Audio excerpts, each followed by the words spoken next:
अब देखिएगा conformal transformation के मैं आपको क्वेश्चन करने सिखाता हूँ।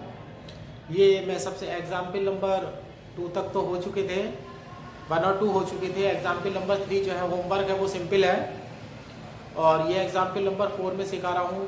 5 में होमवर्क में दूंगा, आधे आधे क्वेश्चन एक एक एग्जाम्पल बताता रहूँगा, एक एक होमवर्क में देता रहूँगा। और इसमें आप देखिएगा सबसे पहला क्वेश्चन आप करने जा रहे हैं, तो इस क्वेश्चन में आप सीखने जा रहे हैं, ये ध्यान रखिएगा।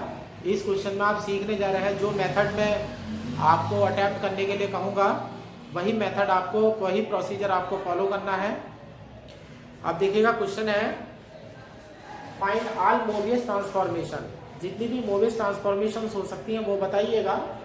विच transform the plane I Z greater than equal 0 into the unit circle mod W less than equal 1। अब जो हमें ट्रांसफॉर्मेशन पूछी है, जो मोबियस ट्रांसफॉर्मेशन पूछी है, उसमें देख लीजिएगा यहाँ पर क्या है, आई जेड ग्रेटर देन इक्वल 0 है।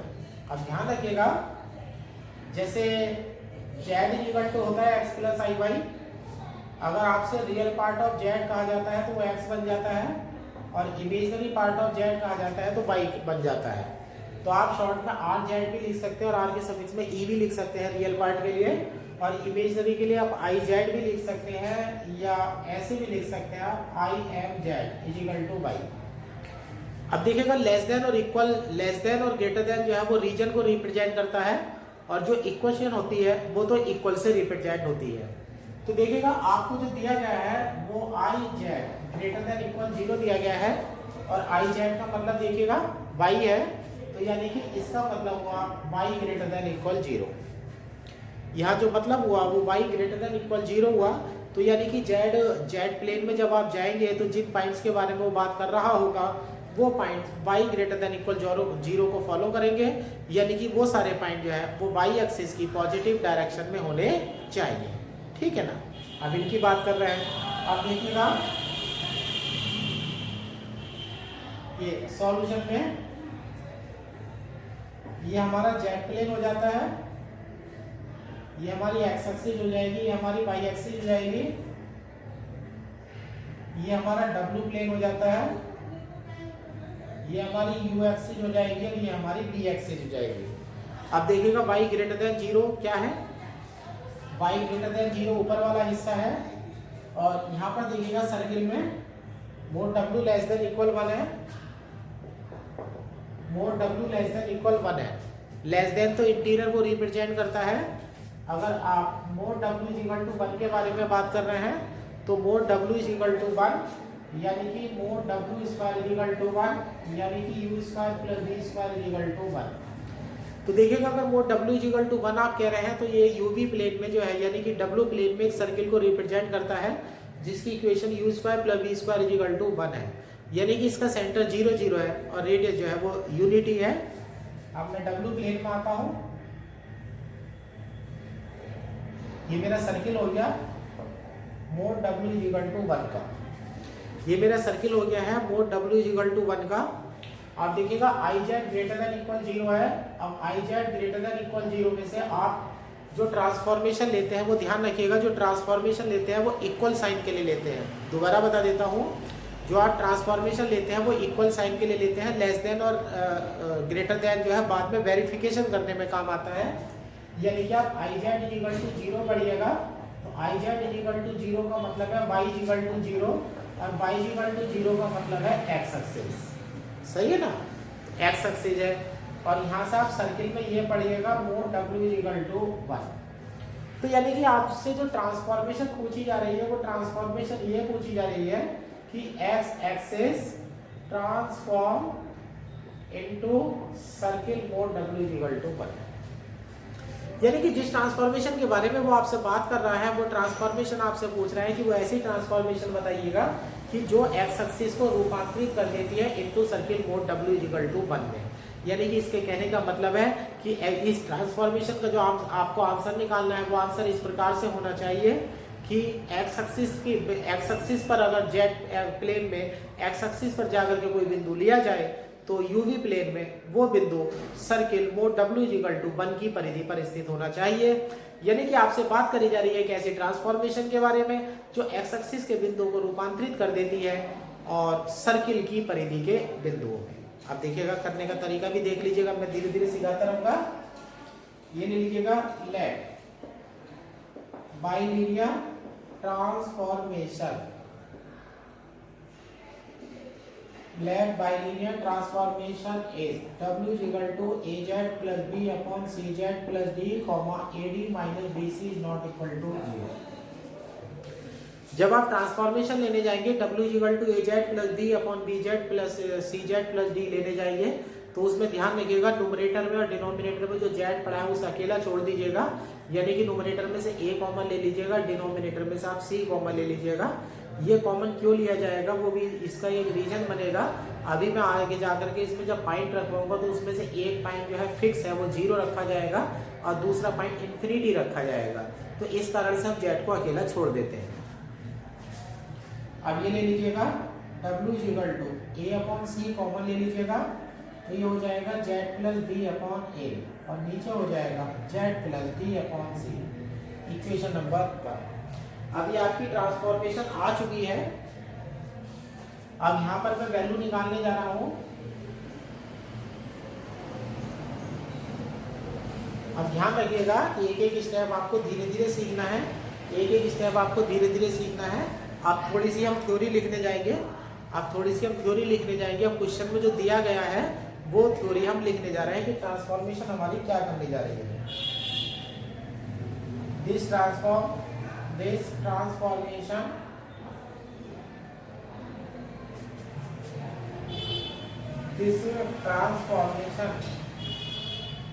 transform IZ is equal to 0, bracket में लिख देते हैं real axis in Z plane into circle mod W is equal to 1 in W plane. अभी हमने पूरा एक्सप्लेनेशन लिख दिया है। जो क्वेश्चन में लेस देन और इक्वल है उसे आप हटा दीजिएगा, लेस देन ग्रेटर देन की जो बात करेंगे वो बाद में करेंगे, अभी जो बात करी जाएगी सिर्फ वो इक्वल की बात करी जाएगी। तो अब हम कह रहे हैं अकॉर्डिंग टू जो क्वेश्चन है हम ऐसी ट्रांसफॉर्मेशन निकालने जा रहे हैं जो जेड प्लेन की रियल एक्सिस को यानी कि IZ इज इक्वल टू 0 को कन्वर्ट करती है W प्लेन के सर्किल में, जिसकी इक्वेशन है mod W is equal to 1। अब ये ध्यान रखिएगा। अब इनवर्स पॉइंट लेने जा रहे हैं, देखिएगा इनवर्स पॉइंट के लिए मैं फिर दोबारा से बता देता हूं। अगर आप सर्किल की बात कर रहे हैं W mod W is equal to 1, अब circle mod W is equal to 1 है तो इक्वेशन बनेगी mod W square is equal to 1 और W bar is equal to 1। यहाँ देखिएगा W bar is equal to 1। अब ये देखिएगा इनवर्स पॉइंट जो है चैप्टर के शुरू में आर्टिकल में सिखाए गए थे यहाँ पर। अब यहाँ पर मैं एक बार फिर दोबारा बता देता हूँ क्योंकि वो 3-4 वीडियो पहले की बात हो चुकी है। W bar is equal to 1 आपकी सर्किल की इक्वेशन है। जब इनवर्स पॉइंट निकालने जाते हैं तो बार वाली कंडीशन को तो आप कुछ नहीं कहेंगे, लेकिन W को हटा करके W डैश कर देंगे। तो यानी कि अगर आप इनवर्स पॉइंट की इक्वेशन लिखने जाते हैं तो आप लिखेंगे W dash W bar is equal to 1, तो W dash is equal to हो जाता है 1/W बार। तो यानी कि mod W is equal to 1। अब आप ऐसे समझिएगा, अब ये रूल अभी आपको बार बार इस्तेमाल करने हैं ये पॉइंट, तो आप इन्हें रूल की तरह से याद कर लीजिएगा। Mod W is equal to 1 अगर आपको सर्किल दे रखा है, mod W is equal to 1 आपको सर्किल दे रखा है, तो आपके इनवर्स पॉइंट में एक आप W लेंगे और एक लेंगे 1/W बार। सही है ना? तो एक पॉइंट आपका W लेना है और एक पॉइंट लेना है आपका 1/W बार। ये इनवर्स पॉइंट हो जाएंगे सर्किल के। अब दूसरी बात, जो सबसे लास्ट आर्टिकल कराया गया था, उस लास्ट आर्टिकल में ये कहा गया था कि जो हमारी मोवियस ट्रांसफॉर्मेशन होती है, जो कन्फर्मल ट्रांसफॉर्मेशन होती है, वो जेड प्लेन के सर्किल को W प्लेन के सर्किल में कन्वर्ट करती है। दोबारा सुन लीजिएगा, जेड प्लेन के सर्किल को W प्लेन के सर्किल में कन्वर्ट करती है और ऐसे केस में एक प्लेन के जो इनवर्स पॉइंट है वो दूसरे प्लेन के सर्किल के इनवर्स पॉइंट बन जाते हैं। यहाँ मैं दोबारा बताना चाहूंगा, ये सबसे मेन बात है इसमें जिस पर ये सारे क्वेश्चन बेस्ड है। अगर आपकी बाइलिनियर ट्रांसफॉर्मेशन यानी कि कन्फर्मल ट्रांसफॉर्मेशन इस प्रकार से है कि वो जेड प्लेन के सर्किल को W प्लेन के सर्किल में अगर वो कन्वर्ट कर रही है, तो सर्किल के इन्वर्स पॉइंट दूसरे प्लेन में जाकर के सर्किल के इन्वर्स पॉइंट ही बनेंगे। उसी के बाद इसका पर्टिकुलर केस कराया गया था कि अगर एक प्लेन में सर्किल है और दूसरे प्लेन में जाकर के स्ट्रेट लाइन बन जाता है। दोबारा सुन लीजिएगा, एक प्लेन में अगर सर्किल है और दूसरे प्लेन में जाकर के स्ट्रेट लाइन बन जाता है, तो ऐसे केस में सर्किल के इन्वर्स पॉइंट, क्या सर्किल के इन्वर्स पॉइंट स्ट्रेट लाइन के लिए सिमेट्रिकल पॉइंट में कन्वर्ट होंगे। यानी कि अगर सर्किल से सर्किल की ट्रांसफॉर्मेशन हो रही है तो इन्वर्स पॉइंट से ट्रांसफॉर्मेशन होकर के इन्वर्स पॉइंट बनेंगे। लेकिन अगर सर्किल से ट्रांसफॉर्मेशन हो रही है किसी लाइन में तो सर्किल के जो इन्वर्स पॉइंट हैं वो करेस्पॉन्ड होंगे लाइन के सिमेट्रिकल पॉइंट। सिमेट्रिकल पॉइंट मतलब लाइन अगर हॉरिजॉन्टल है तो एक ऊपर है तो दूसरा नीचे होना चाहिए, ठीक है ना। और एक अगर लाइन अगर वर्टिकल है तो जितना दूरी पर एक बाएं है उतनी दूरी पर है एक दाएं होना चाहिए, सही है ना। अब देखिएगा मैं सिमेट्रिकल पॉइंट की बात कर रहा हूँ। यहाँ भी जो हमारे पास सामने यहाँ पर जो हमारे सामने केस चल रहा है वो केस इसी प्रकार से चल रहा है कि एक तो सर्किल मोड W=1 है, तो मोड W=1 के जो मोड W=1 है उसके इन्वर्स पॉइंट में आपको दिखा चुका हूँ। ये मेरे इन्वर्स पॉइंट हो गए W, 1/W'। अब देखिएगा जो आपकी लाइन है IZ=0 यानी कि Y=0 यानी कि x एक्सिस। अब देखिएगा ये आपका ओरिजिन है, ये आपकी x एक्सिस है और ये आपकी y एक्सिस है। अभी मैं एक्सप्लेन करके हटा हूं कि सर्किल एक तरफ अगर एक प्लेन में आपका सर्किल बन रहा है दूसरे प्लेन में लाइन बन रही है तो जो सर्किल के इन्वर्स पॉइंट होंगे वो उस लाइन के सिमेट्रिकल पॉइंट में कन्वर्ट हो जाएंगे। और इस समय जो मेरी लाइन है वो x एक्सिस है। मैं इस क्वेश्चन को बार बार इसलिए एक्सप्लेन कर रहा हूँ क्योंकि जो एग्जाम्पल नंबर 5 है वो होमवर्क में दूंगा। ये रियल एक्सिस का क्वेश्चन है और वो जो है इमेजनरी एक्सिस का क्वेश्चन है, तो आपको बिल्कुल क्वेश्चन जो है वो बिल्कुल इसी तरह से रिपीट करना है। अब यहाँ देखिएगा एक्स एक्सिस का सिमेट्रिकल पॉइंट अगर कोई लेने वाले हैं तो एक्स एक्सिस को ऐसे समझिएगा जैसे सिंपल मिरर रखा होता है, यानी कि जैसे कि प्लेन मिरर है। तो प्लेन मिरर में जो बिंदु जितना ऊपर दूरी पर होगा उतना ही बिंदु जो है वो नीचे दूरी पर होगा। यानी कि सपोज कर लीजिएगा ये पॉइंट अगर आपका जेड है तो इससे नीचे जब दूसरा जाएंगे तो एक्स तो ऐसा का ऐसा ही रहेगा। यानी कि आप ऊपर वाले अगर आप एक्स एक्सिस के ऊपर है तो वाई पॉजिटिव होगा और एक्स एक्सिस के नीचे है तो वाई निगेटिव होगा। और वाई को पॉजिटिव निगेटिव बदलने का काम जो करता है आपका बार करता है। तो यानी कि नीचे वाला जो पॉइंट होगा वो होगा जेड बार, ये ध्यान रखिएगा। तो यानी कि जैसे मैंने मोड W=1 के इन्वर्स पॉइंट ये बताए उसी तरह से जो मेरी रियल एक्सिस है, रियल एक्सिस यानी कि Y=0 यानी कि Z=0। अब इसके जो सिमेट्रिकल पॉइंट हो जाएंगे बेटा, इसके सिमेट्रिकल पॉइंट में आप अपने सामने देख रहे हैं ऐसे होंगे Z, Z बार। तो जो इसके सिमेट्रिकल पॉइंट होंगे वो Z, Z बार होंगे। इस तरह से आपने देखा कि उधर से सर्किल के जो है इन्वर्स पॉइंट आ रहे हैं और दूसरी तरफ से जो है वो लाइन के जो है सिमेट्रिकल पॉइंट आ रहे हैं। अब जितनी थ्योरी मैं ये एक्सप्लेन करी है तो उस थ्योरी को मैं इस तरह से यहाँ पर प्रिंट करने जा रहा हूँ। दोनों लिख देता हूँ मैं।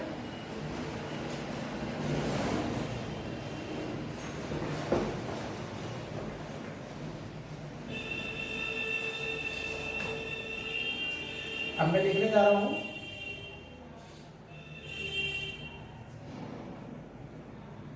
therefore inverse point W, 1/WR of circle mode W=1 transform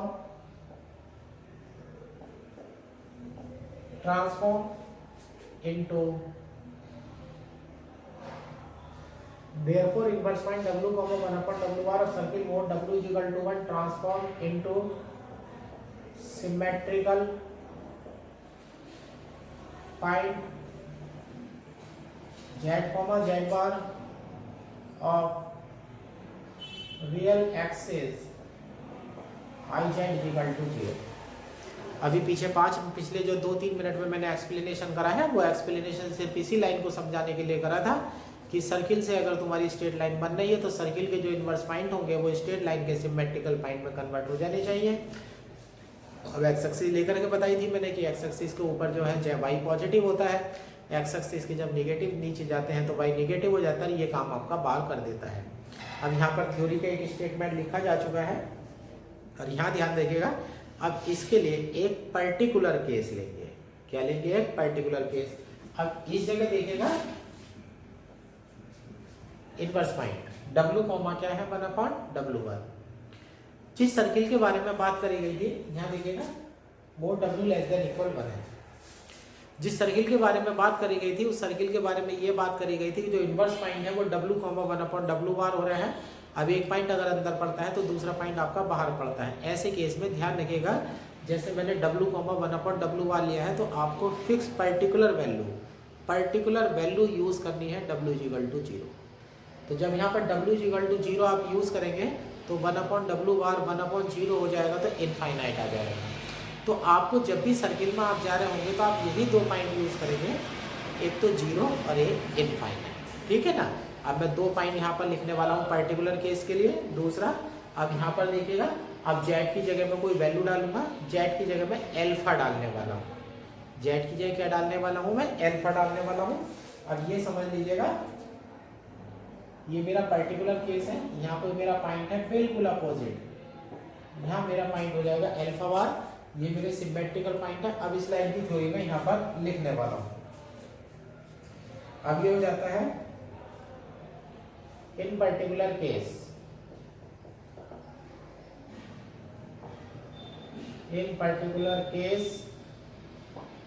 W equal to 0 comma infinite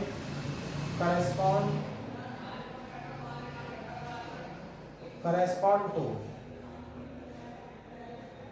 Z equal to alpha comma alpha bar. ये ध्यान से देख लीजिएगा, correspond to Z equal to alpha comma alpha bar. तो W equal to 0 लेते हैं तो उधर से correspond Z equal to alpha लेंगे आप, और W इक्वल टू इनफाइनाइट लेंगे तो उधर से करस्पॉन्ड ले जाएंगे अल्फा बार। अब इधर से आ जाइएगा बाय इक्वेशन 1। अब इक्वेशन नंबर 1 से आप वैल्यू निकालने वाले हैं। देखिएगा W इक्वल टू 0 है और इधर से Z इक्वल टू अल्फा है। W की जगह 0 हो जाएगा तो और Z की जगह यह अल्फा हो जाएगा, तो ये और ये सारा का सारा 0 में चला जाएगा। तो यहाँ से मिलेगा alpha plus B upon A equal to 0। तो यानी कि आपकी वैल्यू मिलेगी यहाँ से b upon A equal to minus alpha. ये इसी वजह से वहाँ पर जो वैल्यू है वो कॉमन ली गई थी, b upon A equal to minus के अल्फा मिल जाएगा आपको। यानी कि मैंने समीकरण नंबर 1 में जाकर के Z की जगह अल्फा पढ़वाया है और W की जगह 0 पढ़वाया है। जब W को 0 रखेंगे तो न्यूमरेटर 0 हो जाएगा और W को इनफाइनाइट रखेंगे तो डिनोमिनेटर जो है वो 0 हो जाएगा। अब यहाँ पर जो b upon A equal to minus alpha हो गया है। अब दूसरा पॉइंट देखिएगा, इधर से इनफाइनाइट है और इधर से अल्फा बार। तो जब आप W की जगह इनफाइनाइट रखेंगे तो डिनोमिनेटर 0 हो जाएगा और Z की जगह आप अल्फा बार रखेंगे तो यहाँ से मिलेगा alpha bar plus d upon c equal to 0। तो यानी कि आपसे d upon c equal to हो जाएगा माइनस का अल्फा बार। जब तक circle mod W equal to 1 रहेगा तब तक यही वैल्यू जो है आपकी बार बार रिपीट होती रहेगी। अब ये हो जाता है, दोनों वैल्यू आ चुकी है, 14 इक्वेशन 1 में रख दीजिएगा तो W इक्वल टू आ जाता है a अपॉन सी और ये हो जाता है Z minus alpha upon Z minus alpha बार, इक्वेशन नंबर 2। सही है ना। अब यहाँ से ये वैल्यू आ चुकी है। अब ये वैल्यू आ चुकी है तो W equal to a upon C Z minus alpha upon Z minus alpha bar आ चुका है। ये आपका आंसर है। अभी लेकिन आपको एक काम और करना है, जो बार a अपॉन सी पड़ा हुआ है उस a अपॉन सी की वैल्यू लेने जा रहे हैं। a अपॉन सी की वैल्यू लेने के लिए हम एक पर्टिकुलर केस हम लेने वाले हैं। यहाँ पर देखिएगा, अब देखिएगा आपकी जो ट्रांसफॉर्मेशन है वो क्या कर रही है, जो रियल एक्सिस है उस रियल एक्सिस के पॉइंट को सर्किल में बदल रही है मोड W इक्वल टू 1 में। यानी कि जिस ट्रांसफॉर्मेशन की तलाश में आप जा रहे हैं उस ट्रांसफॉर्मेशन के अंदर क्वालिटी है कि आप रियल एक्सिस का अगर कोई पॉइंट लेते हैं तो वो जो पॉइंट बनेगा वो सर्किल की परिधि पर स्थित होगा। यानी कि रियल एक्सिस पर पड़ने वाला प्रत्येक बिंदु ट्रांसफॉर्मेशन का प्रयोग करने के बाद सर्किल की परिधि पर स्थित होना चाहिए। अब इसी तथ्य का प्रयोग करते हुए मैं जो बाहर A/C पड़ा हुआ है उसकी वैल्यू लेने वाला हूँ। और सबसे अच्छा और सुंदर सा पॉइंट होता है ओरिजिन।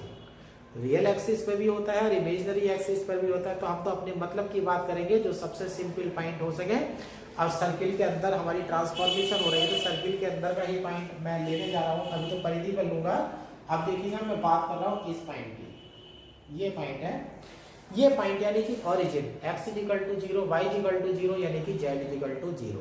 तो z = 0 एक पॉइंट है जो रियल एक्सिस पर पड़ता है और जब ये ट्रांसफॉर्म होगा तो ये फॉलो करेगा डब्ल्यू प्लेन में सर्किल की परिधि पर पड़ेगा और सर्किल की परिधि पर पड़ने वाला प्रत्येक बिंदु सर्किल की इक्वेशन को सेटिस्फाई करेगा। अब अगली लाइन जो है मेरी यही बनने वाली है। ये है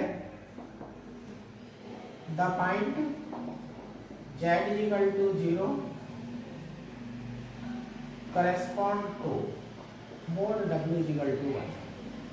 z = 0 पॉइंट मेरा रियल एक्सिस का है और वो पॉइंट सर्किल की परिधि पर पड़ना चाहिए। तो यहाँ से जो भी w की वैल्यू निकलेगी गारंटी के साथ, तो मोड w की जो वैल्यू है वहां से 1 होनी चाहिए। अब इसमें रख लेते हैं बाई इक्वेशन 2। यहाँ से हो जाएगा मोड w = मोड A/C 0 - α/0 - α बार = 1। तो देखिएगा ऊपर वाली लाइन का मैंने यूज कर दिया है, z की जगह तो मैंने 0 डाल दिया है और जब z = 0 रखने पर जो w की वैल्यू आएगी वो 100% सर्किल की इक्वेशन को सेटिस्फाई करेगी। तो इसलिए मोड w की वैल्यू जो है यहाँ पर 1 डाल दी गई है। अब यहाँ देखिएगा माइनस से माइनस कैंसिल हो जाएगा, मोड अलग अलग कर लेते हैं।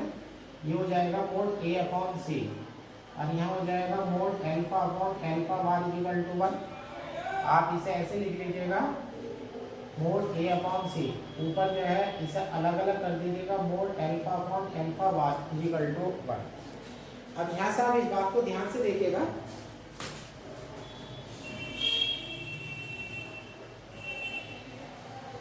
अब आप डायग्राम के अकॉर्डिंग देखिएगा अल्फा और अल्फा बार कहाँ रिप्रेजेंट करे गए हैं। ये अल्फा है और ये अल्फा बार है। अब मेरे डायग्राम के अकॉर्डिंग अल्फा जो है वो फर्स्ट क्वाड्रेंट में पड़ता है, अल्फा बार जो है उसका सिमेट्रिकल पॉइंट होने की वजह से फोर्थ क्वाड्रेंट में पड़ता है।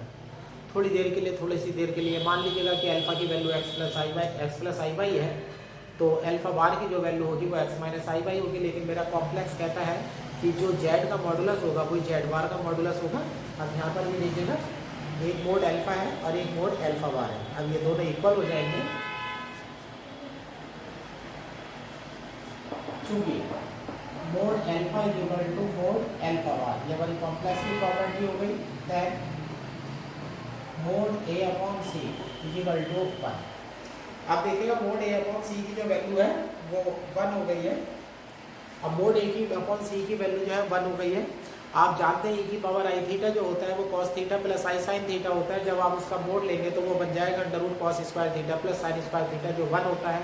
तो कॉम्प्लेक्स में जब भी आप 1 हटाया करेंगे तो उसका जब आंसर दिया करेंगे तो वो e⁻i θ के रूप में दिया करेंगे। अब मोड A/C = 1 है, तो यहाँ से आप उठाया करेंगे A/C = e⁻i λ और कंडीशन लगा दिया करेंगे वह लैम्डा इज रियल। इसी तरह से आप लिया करेंगे, थीटा नहीं लिया करेंगे, थीटा वेरिएबल है। तो यहाँ पर A/C जो है एक पर्टिकुलर वैल्यू है, लैम्डा कोई भी रियल वैल्यू हो सकती है। यहाँ जो सारे आंसर दिए जाएंगे वो इसी लैम्डा की टर्म्स में दिए जाएंगे। तो वह लैम्डा इज रियल। A/C की वैल्यू आ गई है, प्रोटीन इक्वेशन 2। इक्वेशन 2 में रख दीजिएगा तो w = हो जाता है e⁻i λ z - α/z - α bar.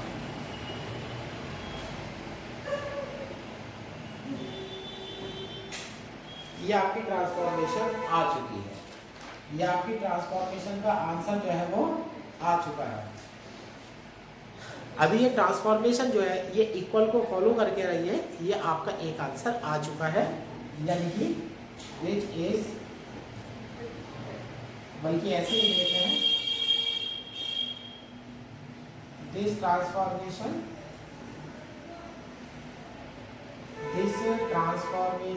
Transform real axis i Z is equal to 0 into circle mod W is equal to 1। यानी कि जो मैंने ट्रांसफॉर्मेशन बनाई है, जहाँ पर मैंने ट्रांसफॉर्मेशन का उत्तर दिया है, इसमें अभी तक सिर्फ ये क्वालिटी है कि ये रियल एक्सिस के जितने भी बिंदु पड़ेंगे उस बिंदु को रूपांतरित कर देगी, उन्हें ट्रांसफॉर्म कर देगी, बदल करके जो इमेज बनाएगी वो बनाएगी उस सर्किल पर, यानी कि मोड डब्ल्यू इक्वल टू 1 की सर्किल की परिधि पर स्थित होंगे। अब वेरिफिकेशन करते हैं, हमारे पास I Z greater than equal 0 अगर है तो mod W is less than equal 1 जो है वो किस प्रकार से होगा।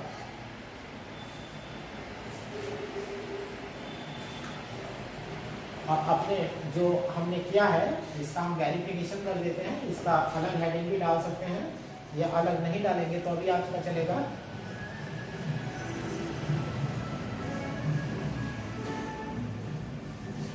अब हम वेरिफिकेशन करने वाले हैं, अब हम वेरिफिकेशन यहाँ पर करने वाले हैं। अब मुझे प्रूव करना है mode W less than equal 1। Mode W less than equal 1 हुआ है तो सीधी सी बात है, यानी कि मुझे इस समय ये प्रूव करना है, जो मेरे हिसाब से दिया गया है उसमें ये दिया गया है कि आई Z greater than equal 0 equal तो क्या हो चुका है, आई जेड ग्रेटर देन 0 करस्पॉन्ड होगा मोड डब्ल्यू लेस देन, सही है ना। अगर बात करते हैं मोड डब्ल्यू इक्वल टू 1 को तो mod W square less than 1 हो जाएगा और ये W W one less than 1 हो जाएगा। और हमारा मैथमेटिक्स सीधे सीधे कहता है कि बड़े में से छोटा घटा दोगे तो प्लस आएगा, छोटे में से बड़ा घटा दोगे तो माइनस आएगा। वैल्यू में नेगेटिव सिद्ध कर देता हूँ या पॉजिटिव सिद्ध कर देता हूँ, दोनों का डिफरेंस निकाल दीजिएगा और जो पॉजिटिव आना होगा नेगेटिव आना होगा उसके अनुसार आपका आंसर जो है वो डिसाइड हो जाएगा। अब ऐसे लिखिएगा, चूंकि डब्ल्यू डब्ल्यू बार में से 1 घटा दीजिएगा। अब डब्ल्यू की वैल्यू ये है आपका फाइनल आंसर, डब्ल्यू उठाइएगा, ये हो जाएगा e to the power I lambda Z minus alpha upon Z minus alpha bar. एक वैल्यू तो ये हो गई, दूसरी हो गई e to the power I lambda Z minus alpha upon Z minus alpha bar का पूरे का बार माइनस 1। अब बार की प्रॉपर्टी लगाइएगा, मल्टीप्लाई हो, डिवाइड हो, प्लस हो, माइनस हो, जो बार है वो सब में अलग अलग हो जाता है। तो ये तो e to the power I lambda Z minus alpha upon Z minus alpha bar. अब बार अंदर लाएंगे तो कॉम्प्लेक्स कॉन्जुगेट लिख रहे हैं तो आई की जगह माइनस आई हो जाएगा और यहाँ पर हो जाएगा जेड बार माइनस एल्फा बार हो जाएगा, यहाँ जेड बार हो जाएगा माइनस एल्फा का डबल बार करेंगे तो एल्फा हो जाएगा, ये हो जाएगा माइनस का 1। अब देखिएगा e to the power plus का आई लैम्डा पड़ा हुआ है और उधर e की पावर माइनस आई लैम्डा पड़ा हुआ है, दोनों e to the power minus i lambda आपस में कैंसिल आउट हो जाते हैं। अब यहाँ पर बचता है Z minus alpha Z bar minus alpha bar upon Z minus alpha bar और Z bar minus alpha minus 1। अब आराम के साथ यहाँ एलसीएम ले लीजिएगा, जब एलसीएम ले लेंगे तो ऊपर 4 और 4 8 पद हो जाएंगे, 8 में से 4 पद कट जाते हैं और जो 4 पद बचते हैं वो आपके फैक्टर बन जाते हैं।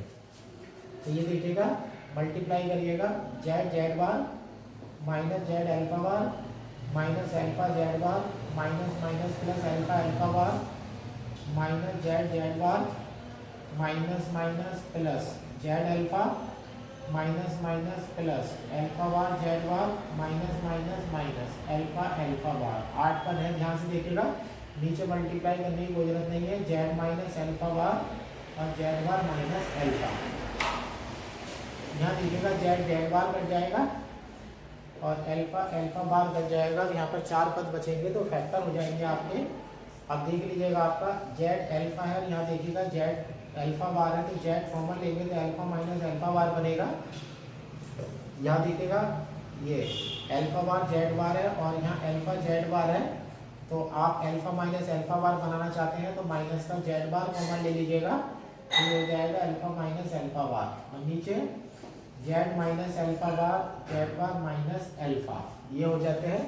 अब ऊपर देखिएगा फैक्टर हो चुके हैं, जेड माइनस जेड बार हो गया, एल्फा माइनस एल्फा बार हो गया और नीचे हो गया Z minus alpha bar into Z bar minus alpha, Z bar minus alpha. ये वैल्यू आपकी आ चुकी है। अब ध्यान से देखिएगा, जेड माइनस एल्फा को देखिएगा और जेड बार माइनस एल्फा को बार को देखिएगा। जेड माइनस एल्फा और जेड बार माइनस एल्फा बार जो है वो एक दूसरे के कॉम्प्लेक्स कॉन्जुगेट है और जब किसी कॉम्प्लेक्स नंबर की उसके कॉन्जुगेट से मल्टीप्लाई करते हैं तो मोड का स्क्वायर हो जाता है। ये फैक्टर तैयार हो चुके हैं हमारे पास। Mod W1 minus 1 is equal to, ये हो चुका है जेड माइनस जेड बार हो चुका है, और एल्फा माइनस एल्फा बार हो चुका है, और नीचे हो चुका है जेड माइनस एल्फा बार का होल स्क्वायर। अब जो चीज़ मैं सिखाने वाला हूँ वो जरा ध्यान से सीख लीजिएगा। जेड में से क्या घटा रहे हैं, जेड बार घटा रहे हैं ना। अब ऐसे देखिएगा, जेड इज इक्वल टू आपका मान लीजिएगा एक्स प्लस आई वाई है, तो z bar is equal to आपका एक्स माइनस आई वाई हो जाएगा। तो अगर आप जेड प्लस जेड बार करते हैं तो 2x हो जाता है, तो ये हो जाता है 2 रियल पार्ट ऑफ जेड। यानी कि जेड में से जेड बार किसी भी कॉम्प्लेक्स नंबर में उसका अगर बार आप जोड़ देंगे तो वो 2 into real part of Z हो जाता है। उसी प्रकार से अगर जेड में से जेड बार आप माइनस कर देते हैं तो ये बनता है 2i/, तो ये हो जाता है 2i imaginary part of Z. यानी कि आप जेड में जेड बार को अगर प्लस करते हैं तो वो रियल पार्ट का डबल बनेगा, और अगर जेड में से जेड बार को अगर आप माइनस कर देंगे तो वो इमेजिनरी पार्ट का डबल बन जाएगा। अब यही थ्योरी जो है यहाँ पर यूज करिएगा। तो ये हो जाता है W बार माइनस के बाद देखिएगा जेड में से जेड बार घट रहा है, तो ये 2 आ जाएगा, i आ जाएगा, और इमेजिनरी पार्ट ऑफ जेड आ जाएगा। एल्फा में से देखिए एल्फा बार घट रहा है, 2 आ जाएगा, i आ जाएगा, और इमेजिनरी पार्ट ऑफ एल्फा आ जाएगा। अब नीचे upon mod Z minus alpha bar का होल स्क्वायर। अब ये वैल्यू आ चुकी है। अब मैं क्वेश्चन के फाइनल रिजल्ट पर जो है पहुंच चुका हूँ। जो पहला क्वेश्चन है उसे पहले 2 क्वेश्चन जब भी मैं करता हूँ तो उनका एक्सप्लेनेशन करने में बहुत टाइम लगता है, क्योंकि आपको धीरे धीरे सीखना होता है। ये ध्यान रखेंगे इस क्वेश्चन को करते समय, इस क्वेश्चन को 2 बार करना है। इन सवालों को आप जानते नहीं हैं, इन रास्तों पर आप पहली बार चलने वाले हैं, तो प्रैक्टिस इसमें थोड़ा सा अच्छे से करनी पड़ती है। अब देखिएगा यहाँ 2i है, 2i की गुणा करेंगे तो 4i स्क्वायर हो जाएगा। तो ये हो जाएगा W bar minus 1 is equal to minus का 4 आ जाएगा, और यहाँ आ जाएगा इमेजिनरी पार्ट ऑफ जेड, और यहाँ आ जाएगा इमेजिनरी पार्ट ऑफ एल्फा, और नीचे हो जाता है mode Z minus alpha bar का होल स्क्वायर। अब यहाँ से देखिएगा, अब यहाँ से कंडीशन अप्लाई करने वाले हूँ हम। यहाँ देखिएगा इमेजिनरी पार्ट ऑफ एल्फा, चूंकि mod Z minus alpha bar का whole square greater than 0, mod का स्क्वायर है, जेड माइनस एल्फा बार का होल स्क्वायर है, तो ये जो है पॉजिटिव क्वांटिटी होगी। और यहाँ देखिएगा imaginary part of alpha, alpha देखिएगा फर्स्ट क्वाड्रेंट में है, एल्फा आपका फर्स्ट क्वाड्रेंट में, फर्स्ट क्वाड्रेंट में एक्स और वाई दोनों पॉजिटिव होते हैं, तो इमेजिनरी पार्ट तो वाई वाला कोऑर्डिनेट है, तो ये भी पॉजिटिव होगा, comma I am alpha greater than 0। अब यहाँ से देख लीजिएगा आई एम ग्रेटर देन 0 हो जाता है। अब ये जो डिनोमिनेटर वाली क्वांटिटी ये भी पॉजिटिव है, और ये वाली जो क्वांटिटी है ये भी पॉजिटिव है। ये पॉजिटिव हो गया, ये पॉजिटिव हो गया, 4 की आप बात छोड़ दीजिएगा तो क्या बचा आपका माइनस के साइन बचेगा। तो यानी कि अगर आई एम जेड को पॉजिटिव लेते हैं, क्या लेते हैं, आई एम जेड को पॉजिटिव लेते हैं, तो पॉजिटिव की जब नेगेटिव से मल्टीप्लाई होगी तो वैल्यू नेगेटिव आ जाएगी, यानी कि आप छोटी वैल्यू में से बड़ी वैल्यू को घटा रहे हैं। अब ऐसे ले लेते हैं for i M z greater than 0 is to imply plus plus plus, लेकिन बाहर क्या लग रहा है माइनस, तो यहाँ से W bar minus 1 less than 0, या ऐसे कह लीजिएगा, और आई एम जेड शॉर्ट में ऐसे कह लीजिएगा आई जेड ग्रेटर देन 0, तो mod W square less than 1, और ऐसे कह लीजिएगा आई Z greater than 0 is two implies mode W less then 1। अब इस प्रकार से वेरिफिकेशन में सिद्ध हो जाता है कि जो ट्रांसफॉर्मेशन आपने निकाल के दी थी वो आई जेड ग्रेटर देन 0 को ट्रांसफॉर्म कर रही है mod W is equal to 1 में। अब थोड़ा सा मैं देखो डायग्राम थोड़ा सा एक्सप्लेन कर देता हूँ। तो हमने जो ट्रांसफॉर्मेशन ली है उस ट्रांसफॉर्मेशन में जो रियल एक्सिस है, हमने जो ट्रांसफॉर्मेशन ली है उस ट्रांसफॉर्मेशन में जो रियल एक्सिस है वो W प्लेन में सर्किल की परिधि पर जा रही है। यानी कि आप ये समझिएगा सर्किल की परिधि पर पड़ने वाला प्रत्येक बिंदु वो रियल एक्सिस के पॉइंट से बना है, या आप ये कह लीजिएगा रियल एक्सिस पर अगर कोई सा भी बिंदु लेते हैं आप तो वो सर्किल की परिधि पर कहीं ना कहीं होगा। और दूसरी बात, और ये ध्यान रखिएगा, रेखा से सर्किल बन रहा है, रेखा से सर्किल बन रहा है, आप देखिएगा आई जेड ग्रेटर देन 0 है तो ये पॉजिटिव डायरेक्शन हो गई वाई की, और यहाँ मोड डब्ल्यू लेस देन 1 है। तो यानी कि रियल एक्सिस के जितने भी पॉइंट पड़ेंगे वो सर्किल के अंदर पड़ जाएंगे, रियल एक्सिस के ऊपर जितने भी पॉइंट पड़ेंगे वो सर्किल के अंदर होंगे। और इसके साथ साथ ध्यान रखिएगा कि आपकी ट्रांसफॉर्मेशन रियल एक्सिस को यानी कि रेखा को सर्किल में कन्वर्ट कर रही है। अब थोड़ा सा डायग्राम में ऐसे बना देते हैं, जैसे मान लीजिएगा ये रेखा है आपकी, ये ऊपर वाले क्वाड्रेंट में आ गई है क्योंकि y ग्रेटर देन 0 को फॉलो कर रही है। मान लीजिएगा इसका डायग्राम सर्किल के अंदर ऐसे बन जाएगा, ये बिंदु बनाए जा रहे हैं, इधर रेखा बनाता रहूंगा, इधर का बिंदु बनाता रहूंगा, कौन कहाँ पहुंच रहा होगा। अब ये बिंदु से रेखा बन गई, एक रेखा ये दिखा देते हैं, एक सर्किल ऐसे दिखा देते हैं, एक ऐसे दिखा देते हैं, ये 3 रेखा हो गई, एक ये 3 सर्किल हो गया, ये चौथी रेखा हो गई, ये चौथा सर्किल हो गया, ये 5वीं रेखा हो गई, ये 5वां सर्किल हो गया, ये 6ठी रेखा हो गई, ये 6ठा सर्किल हो गया, ये 7वीं रेखा हो गई, ये 7वां सर्किल हो गया। इस तरह से कुछ रेखा ऊपर दिखा दीजिएगा और कुछ सर्किल जो है वो अंदर की तरफ दिखाते चले जाइएगा। इस तरह से ट्रांसफॉर्मेशन का आपका पिक्चराइजेशन है कि रियल एक्सिस के जितने भी बिंदु हैं वो सारे सर्किल की परिधि पर परिवर्तित हो जाते हैं, और रियल एक्सिस के ऊपर अगर कोई बिंदु लेने जाएंगे या कोई सरल रेखा मान करके चलते हैं तो वो डब्ल्यू प्लेन में जाकर के सर्किल के अंदर जो है वो आ जाती है। ये एग्जाम्पल नंबर 4 का मैंने एक्सप्लेनेशन करा है, उसी के बेस पर आप एग्जाम्पल नंबर 5 करेंगे।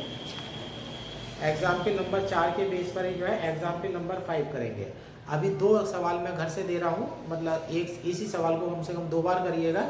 जब इसे 2 बार आप कर लेंगे तो आपका मेथड समझ में आ जाएगा। फिर एग्जाम्पल नंबर 5 आप कर सकते हैं। फिर मैं उसके बाद एग्जाम्पल नंबर 6 आपको कराऊंगा।